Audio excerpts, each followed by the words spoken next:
यह कहानी एक ऐसी औरत की है जिसकी समझ 8 साल के बच्चे की जितनी थी, लेकिन उसके पति ने उसे कभी नीचा नहीं दिखाया। जब बिजनेसमैन को पता चला कि उसकी कंपनी आर्थिक संकट में है, तब भी उसने कंपनी की चिंता छोड़कर अपनी पत्नी का साथ दिया, क्योंकि उस औरत से मासूमियत और सादगी की खुशबू आती थी। लेकिन जब यह बात उसकी सौतेली माँ को पता चली तो उसने गुस्सा किया और लड़के की इज्जत मिटाने की कोशिश की।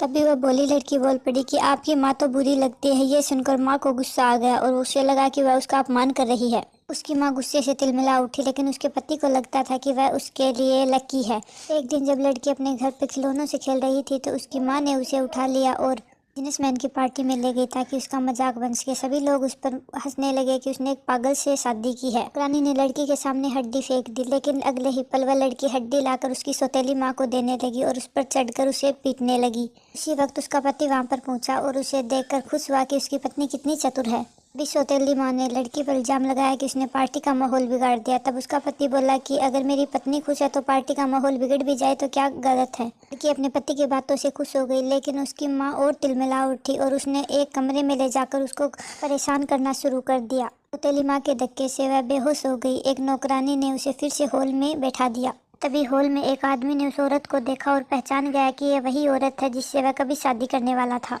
उसने औरत की नब्ज देखी और जैसे ही औरत को होश आया उसकी याददाश्त लौट आई। असल में उसकी याददाश्त उसी एक्स फियांसे की चाल के कारण हुई थी, जिसके कारण वह कुछ समय पहले सड़कों पर भटक रही थी। लेकिन तभी उसकी बिजनेसमैन से हुई। उसने ठान लिया कि वह अब अपने एक्स फियांसे से बदला लेगी। कि सबके सामने एक्स फियांसे का पर्दाफाश करने लगी। तभी उसने कहा कि ये तो पागल है, आप किसकी बातों पर विश्वास कर रहे हैं। तभी उसने बॉडीगार्ड से कहा कि इसे बाहर निकाल कर फेंक दो, लेकिन तभी उसका पति वहाँ पर आ गया और उलझन में पड़ गई। वह सोच नहीं पा रही थी कि अपने अतीत की सच्चाई उसे बतानी चाहिए या नहीं। तभी उसका पति एक्स फियांसे की ओर घूरता हुआ बोला कि अगर मेरी पत्नी को कभी परेशान किया तो अच्छा नहीं होगा। अगले ही पल वह उसने अपना गुस्सा संभालते हुए अपनी पत्नी की ओर प्यार से देखा और उसे गोद में उठाते हुए हॉल से बाहर